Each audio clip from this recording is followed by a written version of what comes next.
Guys, get freaking amped. Fantasy baseball on deck, year 2. Mock draft number 1, specifically focusing on ESPN fantasy baseball formats. Let's jump into that subject matter topic. This is going to mirror the same video that I've made, my first ever video last year. Everybody was like super duper nice to me in the comments and viewed a bunch and to listen to me talk for a whole hour. And there was a research project done by some business students at Miami on this and everything. I'm just so pumped to be here again in front of you guys today. So let's go to that ESPN fantasy baseball site. You're going to get to this front homepage. You're going to go over to this fantasy little column, click on fantasy baseball. All right. Now, once that loads, you're going to go down and find your practice with a mock draft. We're going to find the draft type and format essentially that makes sense to us to get involved with. So to make this the most engaging and useful for everyone, I primarily compete in fantasy baseball points wise. So I'm going to click on this 12-team head-to-head points mock draft. Head-to-head means that you're facing against an opponent each week, not against your entire league like some rotisserie categories leagues. So I'm going to click on join this league. And that's about it. All right, so now that I am in the draft lobby, I was given the number 1 pick. Let's go ahead and slot me down at around the number 8 pick to make things a little harder on me, because we want to make sure that we face some sort of adversity in these practice rounds, these mock drafts. But I have 1 minute and 53 seconds to sort of make the most of my time before I get into this. So if you wanted to go over to basically your league and your teams, you want to make sure that you're drafting accordingly. What makes sense? If you go over your teams here, I have 2 teams here. If I go to my one league, go to league, and then hit settings, it's going to essentially show me kind of how many players I'm looking to draft. So it shows that I basically only have catcher, first base, second base, third base, shortstop, 3 outfielders, 2 utility spots, and then some pitchers. That's good to know. But then adversely, very, very different roster. If I go over to my settings on my other league, I see that, wow, I need to draft a middle infielder, so a second base, shortstop, flex position, and a first base, third base flex position, as well as 5 outfielders, and there's going to be 9 pitchers. So I have to think to myself, like, this one's going to be a lot deeper. So the strategy changes a little bit. Overall, we're going for the best players available in a way that makes the most sense in regards to like kind of how ADP and like where people are ranked are. But the next thing you want to check is just to make sure that the points aren't super wonky. So I look at this and think that everything's pretty normal. Nothing's like too standardized. I can see that like strikeouts are only minus 0.5 points. So those heavy strikeout guys aren't going to be penalized as much. Similarly, if I go over here to this other league, I can see like, holy crap, there are a lot of bonuses for stolen bases are 4 points a piece, and maybe faster batters in this league, if I'm drafting for them, are good. And then also strikeouts per strikeouts 3 points. That's a huge bonus. So I want to make sure that I'm always getting super high strikeout guy. So if I go back to my waiting room and see that the draft is open, I'm going to enter this. And what am I going to do next? I'm going to half my screen, and similarly to last year, I am going to essentially teach you guys kind of how I go about drafting in a way that makes the most sense and that's the most useful of our time. So I built just like last year, made a draft sheet. It's going to essentially label green, yellow, and red. Green has 3 different variations. Green with a bold and a cyan colored highlight next to it means that this is a player that I absolutely cannot walk away from the draft without kind of thing. It's a can't miss, must take individual. And then there's some that just have plain green with bold, and that means that they are like especially good deal for where they're at for varying reasons. So like I put a bold on Mookie Betts specifically because when Gavin Lux got hurt, Mookie Betts is going to gain a second base eligibility. They expect him to take a lot of reps at that second base slot. So I think that Mookie Betts is a good player, but on top of that, having that outfield eligibility in a space position that isn't very good. being second base, it's going to be really valuable for him to gain that second base. So I made him a bold. And then also there's just the plain green. Overall, that just means that that's a good deal for where they're at. I'm happy to take them. Yellow means that they are not necessarily a player I dislike, but there's a yeah, but situation. So like they might be a really productive player, but they might have an injury, or they might be in a situation that's going to inhibit them regardless of like if it's their fault or not. You know, there can be multiple reasons, and I kind of have the notes next to it to explain that. And then red means I don't necessarily hate the player, or I might hate the player. I just don't trust them or don't think that they're valued where they should be. So given that Jacob deGrom is only going to pitch between 60 to 100 innings per year, I don't think that he warrants a 17 overall, draft selection. So that's kind of how I go about this. So to make the most of our time, though it's almost already my time to pick, I really want to emphasize the importance of making sure that you get a first baseman and your first, second, and or third pick, because there are only 5 first basemen this year that you can really put a lot of faith behind going into this season. So essentially, if Freddie Freeman is going to be available, I'm going to take him happily at the number 8 spot, knowing that I have one of the 5 first basemen, 2 already now being gone going into this year. And also knowing that like me taking a first baseman here, and then also kind of in my head knowing that I need to also get a first baseman, third base slot over here, and a shortstop, second base slot over here. So taking Freddie Freeman and knowing that he's just an uber consistent player, really, really happy to have Freddie. And that was a player that was highlighted Scion, and I have all of the first 5 first basemen highlighted Scion because we have to walk away with one of those players. Next, I'm going to start making the most of my time. So in the situation, we would start queuing players. And what I always used to do is queue players kind of past the top 40 or top 50, because all of the players in the top 40 or the top 50 are going to be extremely valuable. But in the situation where you kind of get stuck in the mountains when you're drafting, or if you're on the road and you lose connection and then you go on auto pick, there is the issue or the possibility of you making your second pick and it accidentally drafting someone in the 40s instead of someone in the teens or the 20s like you would like. So I'm going to start basically Pete Alonso and start moving down. There is the whole concept of this sheet in front of you is to give you a lot of information about each player kind of as you go, and sort of my thoughts. Again, it's going to be a really, really good deal where they're at, someone who has a yeah, but situation probably in regards to their health, or a player that I think is overrated or is not like up to standard for that spot in the draft. So while you have these spots in between, you really just want to make sure that you're highlighting all of, and I already know kind of who I like, so I don't have to necessarily do this, but like this is a way of you kind of going and saying, Mookie Betts at number 10, and he's already gone. That's not a good example, but seeing like Spencer Strider at number 29, making sure I'm queuing Spencer Strider so that when I get up to pick, I'm not really frazzled. So I already know that at this point in the draft, I really need a solid third baseman.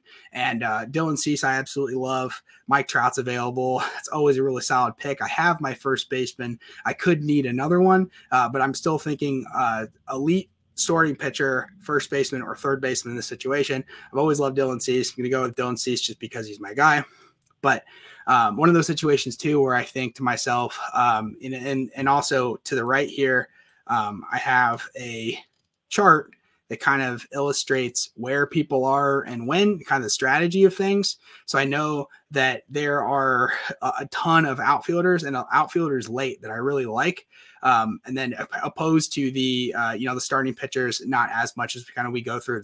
A lot of starting pitchers are really top heavy, whereas a lot of the, the outfielders I really like are kind of in the middle towards the late end. So I'm walking away with Dylan Cease and being really, really happy about that.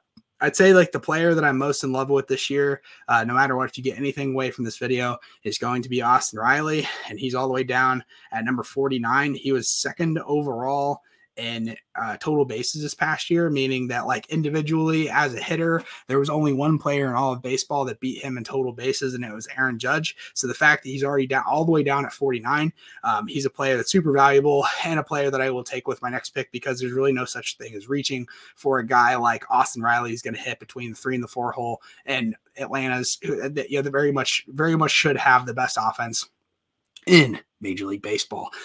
He hit 30 home runs and only had under 100 runs and RBI. So really extremely unlucky player. And if you want to kind of learn more about how I evaluate batters and things, there's this tab actually within the link that's in the comments below that sort of kind of shows you how I illustrate the value of batters. And there's also a video at the very top of my YouTube channel that actually explains the my thought processes and concepts of how to evaluate batters. And that's that one right there. So going back to the draft, and you can see that, okay, Austin Riley is on the board. He is someone that I cannot walk away from in this draft without. So again, going to this concept of number 49, Austin Riley, Scion, meaning like if it's available, I have to walk away with them. Really, really excited that I get Austin Riley at the number 3 pick, and really gauging kind of like an understanding if you're at the 1 slot or the very last slot, knowing that you have 20 to 24 picks kind of before you pick next. That's when you really need to make sure that you're scrolling down, down your sheet to make sure that, again, you're coming away with the people that you really, really want. So using the most of our free time, we're going to continue to highlight the players that we really love. And again, you guys can use this sheet to help you along. I already know, again, where the people I'm kind of targeting are, because I've done this so many times at this point, and just kind of like giving yourself a thought of where people are in the draft.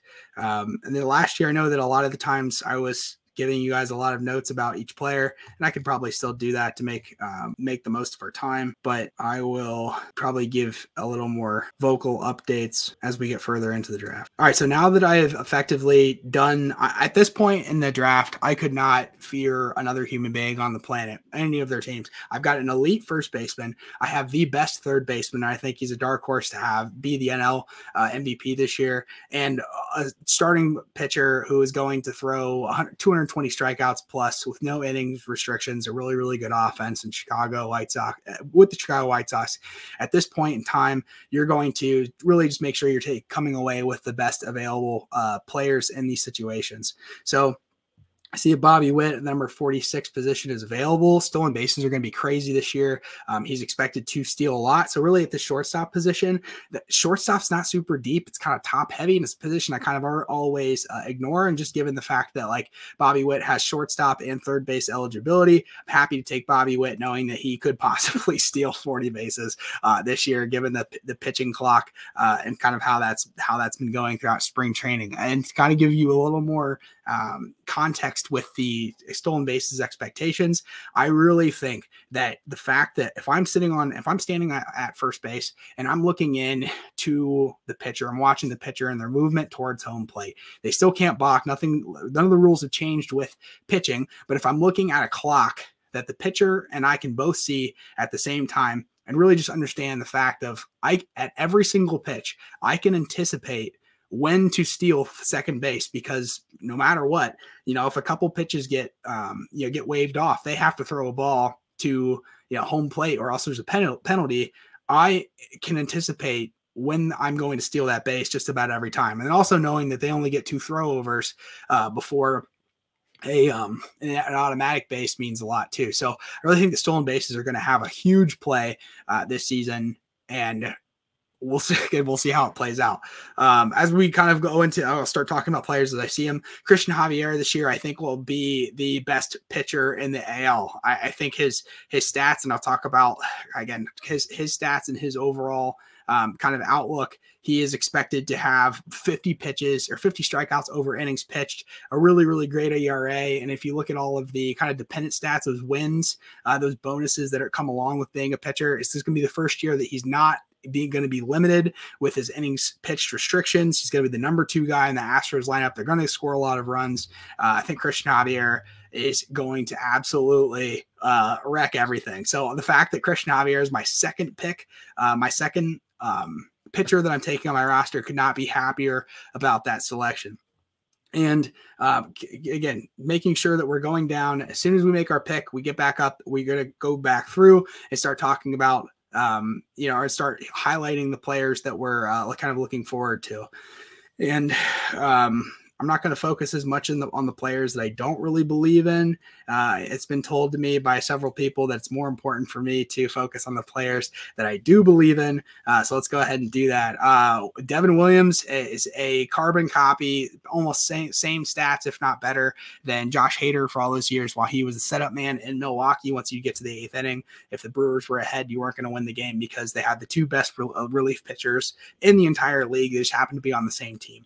So the fact that Devin Williams, who just got picked, is taking over that full-time role in a Milwaukee roster, who is playing against not really a lot of good rosters in the NL Central, including my Cincinnati Reds. And, the St. Louis Cardinals are going to win a lot of games, but the Cubs and the Pirates, it's just they're going to be a lot of good opportunities to have a lot of saves, because again, they don't score a ton of runs, but they pitch their way to wins, and they will most likely not be more than 3 runs ahead in the 9th inning when they're going to win games.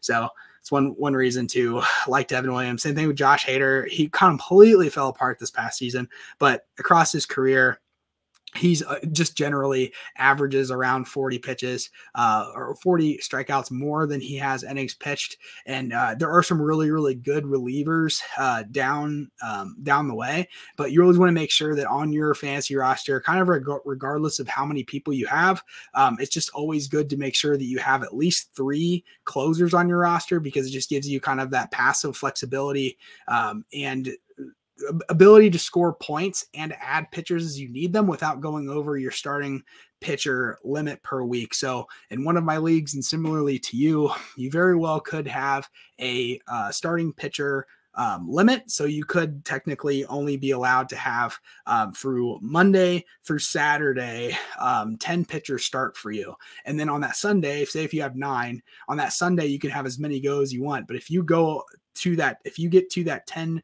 pitcher threshold between Monday and Saturday, all of your pitching stats incurred on that Sunday, that final day of your head-to-head week, will not count for you. It'll just be zeroed out and done. So that's something to keep in mind. As we kind of look forward to, it's our turn. The whole concept of this, and I have been talking more, not really paying attention to this as much as maybe I should have, but this whole point of this over here is to make sure that you're making decisions and being really confident with your decisions. I really like Luis Robert. I think that he has all of the potential in the world. He just needs to stay healthy. Also, Randy Arozarena at that position would have been a really, really solid pick. Because he stole 32 bases this past year. They're only going to run more. Just making sure that once it gets to your position and your opportunity to select someone as you go down the line, you're just doing what makes the most sense to you. Again, in between our picks, just want to make sure that we are highlighting kind of the players that we believe in, to make sure that once it's our pick again, that we're moving, we're not making any we're not making any picks that are mistakes. We're using the best of our time.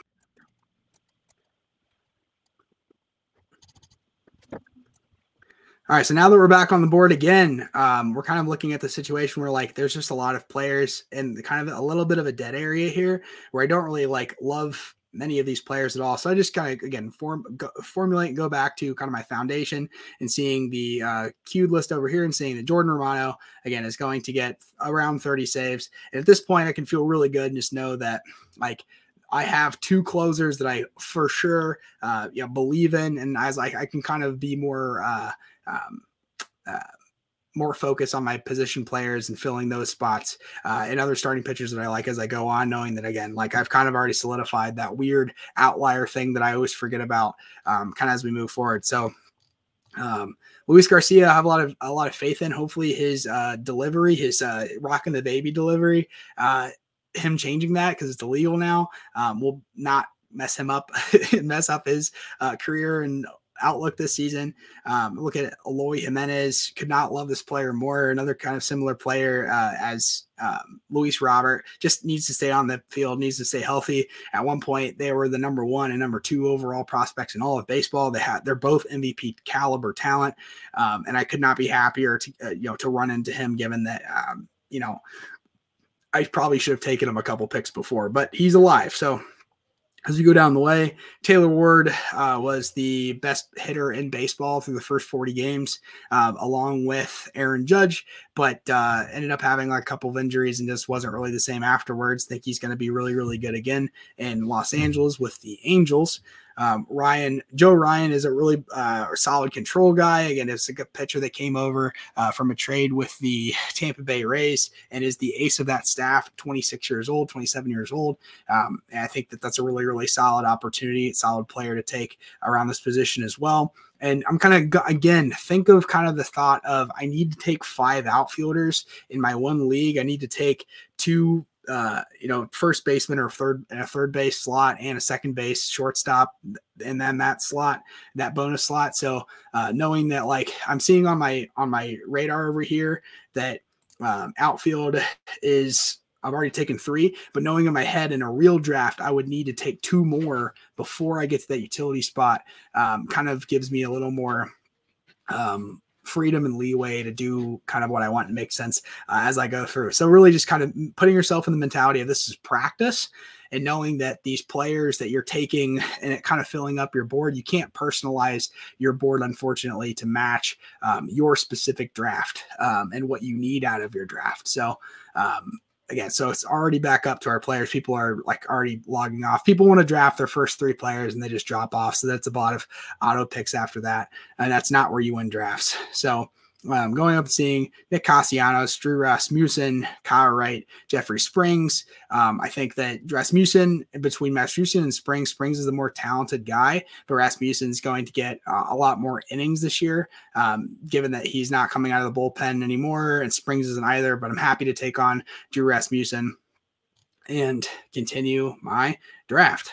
So Nick Castellanos had a bad year this past year. Since 2016, he's had 1 year that he didn't surpass 20 home runs, and it was last year, but he's going to get every bit of 600 at-bats again in that Philadelphia lineup every single day in right field. Very dependable player, and the Phillies can't afford not have him in the top 4 bats in that lineup. So I think even like with Trey Turner really initiating a lot of offense up front is going to help that offense too, because putting Kyle Schwarber in the leadoff spot, it just never ever makes any sense, but that's what they keep doing. So again, I really think Nick Castellanos is going to have a really solid bounce back year, but I would like to kind of beef up my starting pitching, knowing that I need to get some more of those, and I've already got a pretty solid outfield. So I'm going to grab Jeffrey Springs and be really happy about that, and go back to making sure that I'm queuing up everyone that I love. Vaughn Grissom actually just got sent down to the minors. Surprisingly, he hit super well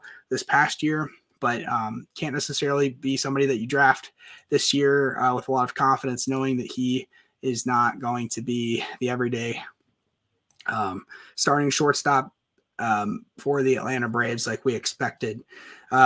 Jazz Chisholm is going to be my next pick, assuming that he survives. Jazz Chisholm is an absolute MVP candidate.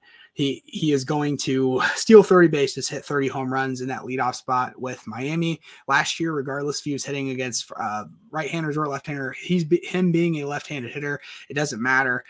He is an MVP caliber guy. Have to take Jazz Chisholm. It's kind of a benefit that he got hurt before the All-Star break and never really played again, because we're able to take him at this point in the draft, and I do not have a second baseman. So really, really happy to come away with Jazz as my second base option, and also know that Jazz is going to play full-time in center field and not at shortstop or second base. So he's going to come in with the second base eligibility, but also know that he's going to have that flexibility to move to outfield as well. So again, we're off of the clock, not for long, but making sure that we're going through, and again, kind of following along and making sure that, you guys can highlight whoever you want, but the research I've put in and kind of the, my looks on things, me kind of deciding like, this is where people are valuable. Take it for what you will. So Seattle, Teoscar Hernandez is available. Going down and seeing that the next players to come, Byron Buxton at 186 is really somebody I wholeheartedly believe in. Jeremy Pena is going to be the leadoff hitter for for Houston, especially to start the year. But between Teoscar and Hunter Renfroe, I think Teoscar is just always a really solid 290 for power hitter throughout his career. And we couldn't be happier to slot him as my fourth outfielder. Notice that again, that's my fourth outfielder. I need 5 plus a utility guy. So know that like I need to take another outfielder even in this practice round, and a utility, and technically a shortstop, second baseman. So that Jeremy Pena down there is going to come into focus here pretty soon. It's pretty early to start reaching. It's never really too early to start reaching. Hunter Renfroe had a really sneaky good year and only 474 at bats last season, had 29 home runs. He's moving to an LA lineup where he's going to hit probably the 5 spot in a really good lineup. But I need a pitcher, like I talked about before. Luzardo's at 205. I really like Luzardo, so I'm going to take Jesus Luzardo. And again, this is kind of how you can sift through kind of all of the BS to make sure that you're coming away with people that you really like. Jordan Walker at 207, I think, is going to be the NL MVP, NL Rookie of the Year this year over Corbin Carroll. And going down to the player that I actually want to talk about, which is William Contreras at 217. William Contreras at 217, he had he averaged 2.67 total bases per hit. So per hit last season, he averaged a double 0.67, almost more than half over to a triple per hit last season because he was so good. The Atlanta Braves, trying to get him in the outfield, they couldn't get him enough catcher reps because there's a lot of competition there. And then also like they were trying to get him in the outfield and then watched him essentially botch a couple of defensive plays where balls just flew over his head, and they decided, oh, you can't really do that anymore. So knowing that William Contreras is a player that I absolutely love, I kind of have to walk away with him. But at this point, I have to decide to myself, like, can I wait another round, or should I go for Jordan Walker? I think is going to be the NL Rookie of the Year. Well, I know that I have to have a catcher. Technically, you don't have to have a catcher in your league. If you have one of my leagues requires us to have a catcher, or else you can't add an extra pitcher. You can't add any extra. There's maximized things set. So if you get to a point where like you have to have a catcher, I think William Contreras is going to be a top 3 catcher behind the usual suspects of Will Smith and JT Realmuto or Salvador Perez. One of them will get hurt and miss some time, but make sure that you're walking away with the people that you really truly love. I think the William Contreras just per at bat is going to be far and away more valuable than the others. And then also, so we go back to Jordan Walker, and thankfully he's still available. Jordan Walker being a third baseman this year, coming out from St. Louis. He's not going to play over Nolan Arenado. He's going to play in right field, and is actually he's going to be the most defensive equipped outfielder that they have. Know that whenever Jordan Walker gets brought up, his bat's obviously talked about, but he throws in, from the outfield, hitting his cutoff man, throwing into home plate. He throws a ball that's averages 99.5 miles per hour. He's the fastest outfielder that they have, should steal some bases. Just a kid that I feel like I can't necessarily miss out on as we kind of go through. So 218, Oscar Gonzalez, I have not queued yet. Mark Canha. So you can see how this is kind of valuable instead of reading all these names and getting things mixed up. Mark Canha this past season had a really down year for the first time in a long time with a better offense at New York with the Mets, and actually learned just this past week that he told a reporter that he had a stomach virus last year that kind of prevented him from eating enough calories per day to actually fulfill a full-time job of being a professional athlete. So know that Mark Canha is going to hit in the top 5 spots of that New York Mets lineup, and is finally back to actually being able to eat like a full diet this year, which seems like a really low bar of expectations. But Mark Canha is going to do well. Oscar Gonzalez, I've sort of talked about in some of my other videos I've co-hosted on with Fantasy Six Pack. Oscar Gonzalez is a player, 6'4", 240 pounds, 23 years old, hit 297 last year at a 25 home run pace, but hit 33 home runs across just like 120 games in his minor league career the year before that. So a ton of faith that Oscar Gonzalez is going to do really well, and making sure that, again, I haven't been queuing people as quickly as I should, but again, knowing that I have this at my side, it will always help me. So at 235, I know that Clay Holmes is there, and he's not there. No worries. Michael Kopech at 239. See how we're kind of problem solving it in real time. So Michael Kopech, starting pitcher for the Chicago White Sox. There's no reason for me to stress out. Even when it's my time and I get in the middle of rambling and talking about things, there's no reason to stress out because I have this handy dandy tool to the side of me.